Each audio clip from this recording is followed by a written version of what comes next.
नमस्कार दोस्तों, मैं सोनू शर्मा। विवेक ओबरॉय पिछले कुछ दिनों से सुर्खियों में हैं। अपनी किसी फिल्म के लिए नहीं, क्योंकि उनको फिल्मों में एक्ट किए तो जमाने हो चुके हैं, बल्कि अपनी नेट वर्थ को लेकर जो कि 1200 करोड़ रुपए बताई जा रही है, जो कि अल्लू अर्जुन और रणबीर कपूर से भी ज्यादा है। और ये सब उन्होंने बनाई है रियल एस्टेट में इन्वेस्ट करके। साथियों, जो इतिहास विवेक ओबरॉय ने दुबई जाकर रचा है वो काबिल तारीफ है। लेकिन आज का वीडियो विवेक ओबरॉय पर नहीं, भारतीय सेना से रिटायर हुए दो लोगों पर है, जिनमें से एक ने विवेक ओबरॉय से बड़ा कारनामा यहीं हिंदुस्तान में कर दिखाया और उनकी नेटवर्थ में शायद 50 विवेक ओबरॉय की नेटवर्थ समा जाएगी। दोस्तों, भारतीय सेना से निकले जिन दो लोगों ने अलग अलग समय पर और अलग अलग जगह पर इतिहास रचा है, उसमें पहले हैं डीएलएफ के श्री केपी सिंह, जिन्होंने अपनी सूझबूझ से डूबती हुई डीएलएफ को 60,000 करोड़ की कंपनी बना दिया। और दूसरे हैं भारतीय सेना से रिटायर रामराज सिंह, जिन्होंने गुजरात के रियल एस्टेट में सफलता के झंडे गाड़ दिए। दोनों के बारे में डिटेल में बताऊंगा वीडियो में आगे।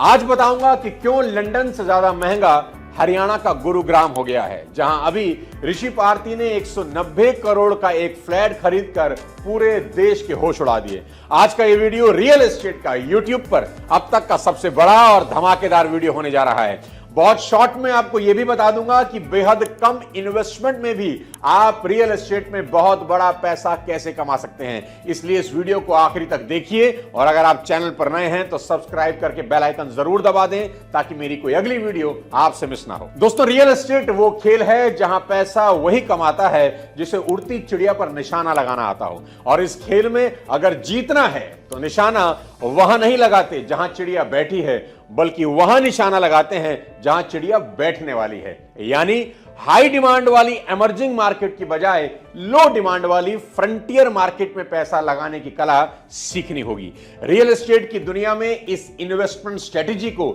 लैंड बैंकिंग स्ट्रेटेजी बोलते हैं। सबसे पहले ये तीनों टर्म समझते हैं कि लैंड बैंकिंग स्ट्रेटेजी क्या है, इमर्जिंग मार्केट किसे कहते हैं और फ्रंटियर मार्केट क्या भला है। बहुत आसानी से आपको समझा देता हूं। सबसे पहले समझाता हूं कि लैंड बैंकिंग स्ट्रेटेजी क्या भला है। इसे समझने के लिए मशहूर एक्टर सुनील शेट्टी के और उनके फार्म हाउस से बेहतर एग्जाम्पल दूसरा नहीं हो सकता। एक इंटरव्यू में सुनील शेट्टी बताते हैं कि जब 16 साल पहले उन्होंने अपना फार्म हाउस बनवाया तो वो एक बंजर जमीन थी जिसकी वैल्यू कुछ भी नहीं थी, पर आज उसी फार्म हाउस के लिए लोग सुनील शेट्टी साहब को करोड़ों रुपए ऑफर करते हैं। लैंड बैंकिंग इसी को कहते हैं, यानी बेहद होशियारी से सस्ते में वीरान इलाकों की जमीनों को खरीदिए और फिर वेट करिए वहां आबादी बढ़ने की। लेकिन यह खरीदारी बेहद होशियारी और सूझबूझ से करनी होगी और खरीदते वक्त कुछ फैक्टर का ध्यान रखना होगा जो वीडियो के आगे आपको बताने वाला हूं। इसी बात को दूसरे एग्जांपल से समझाता हूं। दुनिया की सबसे बड़ी फिल्म सिटी बनाने का काम रामोजी राव ने किया।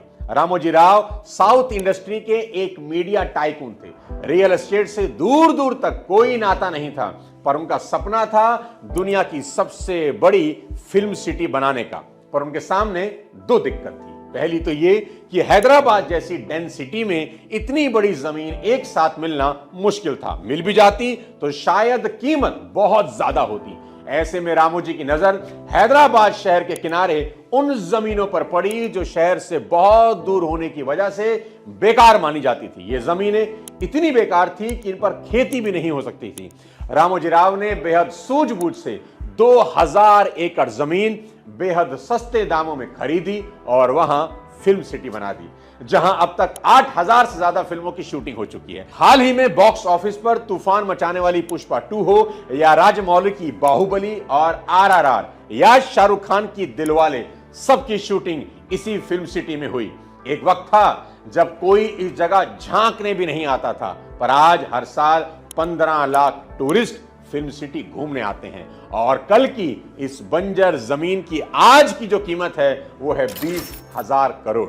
ऐसी कोई जमीन ढूंढने से पहले हमें इमर्जिंग मार्केट और फ्रंटियर मार्केट को समझना होगा।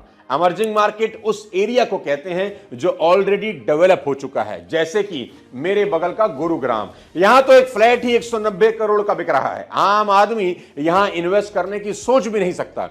तो ऐसे में सवाल उठता है कि स्मॉल कैपिटल वाला इन्वेस्टर बेचारा क्या करे। तो इसका जवाब है फ्रंटियर मार्केट, ऐसी जगह जहां डिमांड के मुकाबले सप्लाई बहुत ज्यादा है, पर आने वाले सालों में वो जगह इमर्जिंग मार्केट बनने ही वाली है। मैं आपको बता दूं कि दुनिया की आज महंगे से महंगी सिटी कभी ना कभी फ्रंटियर मार्केट ही थी, चाहे वो आज का गुरुग्राम हो, दुबई हो, शंघाई हो या फिर सिंगापुर। पर रियल एस्टेट में बड़ा पैसा उन्होंने ही कमाया जिन्होंने फ्रंटियर मार्केट में इन्वेस्ट किया। जब गुरुग्राम फ्रंटियर मार्केट था तब डीएलएफ के केपी सिंह ने यहां खूब इन्वेस्ट किया और वो आज यहां के राजा हैं। उनके बारे में बड़ा ही इंटरेस्टिंग फैक्ट वीडियो में आगे बताऊंगा। दोस्तों, गुरुग्राम हो या दुबई, ये सब रोज रोज तो बसाए नहीं जाते, इसलिए ये मौका जितनी तेजी से आता है उतनी ही तेजी से चला भी जाता है। लेकिन अगर आपको गुरुग्राम में इन्वेस्ट करने का मौका मिले लेकिन रेट 2005 वाले मिल जाएं तो आप खुशी से नाचने लगेंगे। पर 2005 में गुरुग्राम भी फ्रंटियर मार्केट ही था जहां रेट बहुत कम थे। कुछ लोग चूक गए और कुछ लोगों ने उड़ती चिड़िया पर निशाना लगा दिया। ऐसे ही फ्रंटियर मार्केट की इंपॉर्टेंस को समझने के लिए आज गुजरात में डेवलप हो रही धोलेरा सिटी से बेहतर कोई एग्जाम्पल नहीं हो सकता। आज धोलेरा भी उतना ही सस्ता है जितना कभी गुरुग्राम था, पर आने वाले वक्त में धोलेरा के रिटर्न गुरुग्राम के रिटर्न को टक्कर देने वाले हैं। मैं पर्सनली धोलेरा की ग्रोथ को पिछले 2 साल से वॉच कर रहा हूं और यहां के केपी सिंह हैं सेना से रिटायर हुए आरएससी ग्रुप के रामराज सिंह, जिन्होंने इस फ्रंटियर मार्केट में सफलता के झंडे गाड़ रखे हैं। रामराज सिंह खुद धोलेरा के ही रहने वाले हैं, खुद 16 साल सेना में रहे, देश की सेवा की और जब 2010 में इन्होंने धोलेरा रियल एस्टेट में कदम रखा तो सफलता के नए नए कीर्तिमान बनाए। आज इनके खुद के कई सक्सेसफुल प्रोजेक्ट धोलेरा में चल रहे हैं, जैसे एयरपोर्ट एनक्लेव, मैपल टाउनशिप और पैराडाइज प्राइड। और इनकी कंपनी आरएससी ग्रुप इंडिया को प्राइड ऑफ गुजरात समेत 6 बड़े बड़े अवार्ड मिल चुके हैं। अगर आप भी धोलेरा की शानदार ग्रोथ की बहती गंगा में हाथ धोना चाहते हैं और फ्रंटियर मार्केट होने का फायदा उठाना चाहते हैं तो आप सीधा रामराज सिंह से कांटेक्ट कर सकते हैं। मैं उनकी डिटेल आपके साथ शेयर कर देता हूं। तो दोस्तों, अगर गुरुग्राम आप चूक गए तो धोलेरा के रूप में नया गुरुग्राम गुजरात में तैयार हो रहा है और रामराज सिंह जी आपकी मदद कर सकते हैं वहां इन्वेस्ट करने के लिए। पर यहां यह समझना बहुत ही जरूरी है कि क्यों धोलेरा देश में इन्वेस्टमेंट की पहली चॉइस हो गया है। इसका सबसे बड़ा कारण है इस सिटी का ग्रीनफील्ड सिटी होना। ग्रीनफील्ड सिटी उसे कहते हैं जो सिटी खाली जमीन पर यानी स्क्रैच से बिल्ड की जाती है। इसी वजह से जब मोदी जी ने धोलेरा को बनाने का प्लान किया तो सबसे पहले यह डिसाइड किया गया कि हम इसे स्क्रैच से ही बनाएंगे ताकि हर छोटी से छोटी डिटेल पर काम किया जा सके।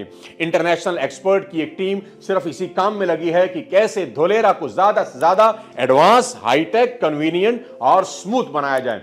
इसकी मिसाल इससे बड़ी क्या होगी दोस्त कि धोलेरा में कोई लेक नहीं थी तो सरकार ने 8 किलोमीटर की आर्टिफिशियल लेक बना दी ताकि आपको यहां वेनिस की फीलिंग आए। पर सिर्फ हाईटेक और सुंदर सिटी बनाने से कोई शहर कभी डेवलप नहीं होता।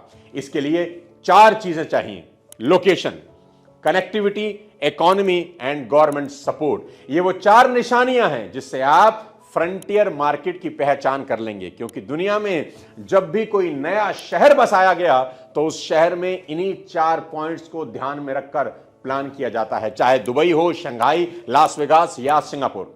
इसलिए जब भी आप लैंड बैंकिंग स्ट्रेटेजी अपनाते हैं, कोई जमीन खरीदते हैं, तो ये 4 चीजें चेक करना कभी ना भूले। धोलेरा में एक एक करके इनको समझाता हूं। सबसे पहले धोलेरा की लोकेशन की बात करें तो धोलेरा को अहमदाबाद के किनारे बसाया जा रहा है। अहमदाबाद से इसकी दूरी 100 किलोमीटर के आसपास है और दोनों शहर को जोड़ने के लिए अहमदाबाद धोलेरा एक्सप्रेसवे का काम करीब करीब पूरा हो चुका है। दूसरा, धोलेरा की कनेक्टिविटी। अगर कनेक्टिविटी की बात करें तो धोलेरा दिल्ली मुंबई इंडस्ट्रियल कॉरिडोर के किनारे पर बसाया जा रहा है। यह कॉरिडोर 6 स्टेट्स को टच करेगा। जी हां, 6 स्टेट्स यानी दिल्ली, यूपी, राजस्थान, महाराष्ट्र, गुजरात और हरियाणा, यानी धोलेरा इन 6 स्टेट से हमेशा कनेक्टेड रहने वाला है। इसके अलावा धोलेरा के लिए एक डेडिकेटेड फ्राइट कॉरिडोर भी बनाने का प्लान है जिससे समंदर के रास्ते धोलेरा पूरी दुनिया से कनेक्टेड होगा। और तो और इंडियन रेलवेज खास धोलेरा के लिए भीमनाथ धोलेरा लाइन बना रहा है जिससे धोलेरा से देश के किसी भी कोने में बिजनेस करना और भी कन्वीनियंट हो जाएगा। सबसे बड़ी बात, यहां बनने वाला इंटरनेशनल कार्गो एयरपोर्ट जिसका काम ऑलरेडी युद्ध स्तर पर चल रहा है। अब तीसरे पॉइंट की बात करता हूं तो वो है इकोनॉमी यानी कि बिजनेस।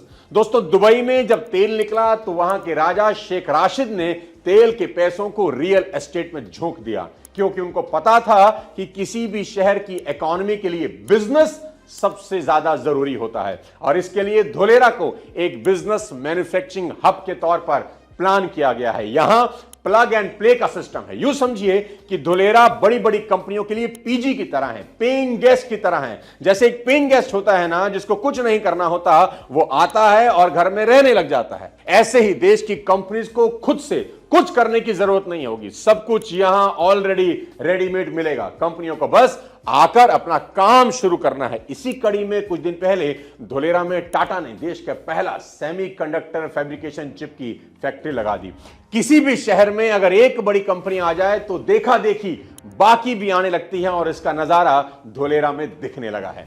चौथा और सबसे जरूरी पॉइंट है गवर्नमेंट का सपोर्ट। बिना सरकारी सपोर्ट के कोई शहर कभी डेवलप नहीं हो सकता, और यहां खुद मोदी जी उतरे हुए हैं। मोदी जी ने अपने ड्रीम प्रोजेक्ट को कामयाब बनाने के लिए गुजरात सरकार से लेकर सड़क और परिवहन मंत्रालय, रेलवे, हर विभाग को काम पर लगा रखा है। अब अहमदाबाद के पास धोलेरा में नया एयरपोर्ट भी बनने वाला है। इस एयरपोर्ट को अहमदाबाद से कनेक्ट करने के लिए अहमदाबाद धोलेरा मोनोरेल को भी हाल में स्वीकृति दी जा चुकी है। दोस्तों, धोलेरा फ्रंटियर मार्केट की लिस्ट में आज सबसे ऊपर है, जिसे मैं खुद पिछले 2 साल से लगातार वॉच कर रहा हूं। इसलिए जब तक धोलेरा फ्रंटियर मार्केट की कैटेगरी में है, तब तक सबको यहां इन्वेस्ट करने का मौका मिलेगा। पर एक बार धोलेरा इमर्जिंग मार्केट की कैटेगरी में घुसा तो फिर यहां भी हालात गुरुग्राम वाली होगी, जहां 100-100 करोड़ के फ्लैट कुछ मिनटों में बिक जाते हैं। साथियों, अगर आप भी रियल एस्टेट में बड़ा पैसा कमाना चाहते हैं तो आपको सीखना ही होगा लैंड बैंकिंग स्ट्रेटेजी को, जिसे फ्रंटियर मार्केट में यूज करने का काम सबसे बाखूबी अगर किसी ने किया है तो वो है डीएलएफ के केपी सिंह यानी कुशल पाल सिंह। कहानी कुछ यूं है कि 1970 के दशक में रियल एस्टेट डेवलपर कुशल पाल सिंह का बिजनेस अच्छा नहीं चल रहा था। थक हार कर उन्होंने अपनी कंपनी डीएलएफ को 26 लाख में बेचने का प्लान किया, पर लास्ट मोमेंट पर डील कैंसिल हो गई। इसके बाद केपी सिंह ने दिल्ली की सरहद से सटे हरियाणा के गांवों की जमीनें खरीदना शुरू कर दिया। उस समय के डेवलपर्स को लगा कि कुशल पाल सिंह पागल हो गए हैं, क्योंकि उस वक्त के लोगों को लगता था कि इस जंगल में बिजनेस करना तो छोड़ो, रहने भी कौन आएगा। पर केपी सिंह को इस बात से फर्क नहीं पड़ता था। केपी सिंह ने उस वक्त गुरुग्राम में 40 से 50 हजार रुपए एकड़ में हजारों एकड़ जमीनें खरीद ली, और आज की हालत यह है कि उसी गुरुग्राम में 29 एकड़ जमीन के लिए डीएलएफ को इसी साल 825 करोड़ रुपए देने पड़े, यानी 1 एकड़ का 28 करोड़, जो डीएलएफ कभी 26 लाख में लगभग बिक चुकी थी। उस डीएलएफ की मार्केट वैल्यू आज 60,000 करोड़ की है। केपी सिंह जी की स्ट्रेटेजी में कुछ नया नहीं था, वही basic old land banking strategy. पर इन्वेस्टमेंट की दुनिया की बड़ी मशहूर कहावत है कि रिटर्न इस बात पर डिपेंड नहीं करता कि आपने कितना कितना इन्वेस्ट किया है, बल्कि इस बात पर डिपेंड करता है कि आपने कहां और कब इन्वेस्ट किया है। अब सवाल ये उठता है कि कुशल पाल सिंह को पता कैसे लगा कि गुरुग्राम फ्रंटियर मार्केट है? तो इसका वही सिंपल जवाब है उन्हीं 4 पॉइंट के जरिए जो दुनिया की हर नई सिटी के डेवलपमेंट के जिम्मेदार होते हैं: location, connectivity, economy, government support. दिखाता हूं गुरुग्राम में ये चारों चीजें फिट कैसे बैठती हैं। सबसे पहला पॉइंट लोकेशन। जब पूरी दुनिया को गुरुग्राम में सिर्फ जंगल दिख रहा था, उसी वक्त केपी सिंह समझ गए ये तो फ्रंटियर मार्केट है, क्योंकि वो जानते थे कि दिल्ली की आबादी जिस स्पीड से बढ़ रही है, आज नहीं तो कल ये भीड़ दिल्ली के किनारे की तरफ भागेगी ही भागेगी। तब इन जमीनों की असल वैल्यू पता चलेगी। और केपी सिंह बिल्कुल गलत नहीं थे, क्योंकि उन्हीं किनारों को आज हम एनसीआर यानी नेशनल कैपिटल रीजन के नाम से जानते हैं। और दूसरा था गुड़गांव की कनेक्टिविटी। कुशल पाल सिंह को पहली लैंड डील से यकीन था कि गुरुग्राम को डेवलप होने से कोई रोक नहीं सकता। इस यकीन की सबसे बड़ी वजह थी NH8 हाईवे। यह हाईवे दिल्ली को गुरुग्राम से सीधा कनेक्ट करता था। गुरुग्राम में शुरुआती दिनों में जितनी भी डेवलपमेंट हुई वो इसी हाईवे के किनारे किनारे हुई। और केपी ये भी जानते थे कि एयरपोर्ट का होना जमीनों में आग लगाने के लिए काफी होता है, और गुरुग्राम से चिपके दिल्ली में एयरपोर्ट ऑलरेडी ऑपरेशनल था। तीसरी चीज बिजनेस। कुशल पाल सिंह को मालूम था कि दिल्ली में ऑफिस वगैरह हद से ज्यादा महंगे हो जाएंगे और ऐसे में बड़ी बड़ी कंपनियों को दिल्ली से बेहतर इंफ्रास्ट्रक्चर के लिए कम कीमत में जगह मिलेगी तो गुरुग्राम में कंपनियों की लाइन लग जाएगी। और यही हुआ। 1991 में अमेरिका की एक बड़ी कंपनी जनरल इलेक्ट्रिक ने अपना हेडक्वार्टर गुरुग्राम में खोला। उसके बाद लाइन लग गई और आज दुनिया की 500 फॉर्च्यून कंपनी में से 25 का हेडक्वार्टर हमारे गुरुग्राम में है।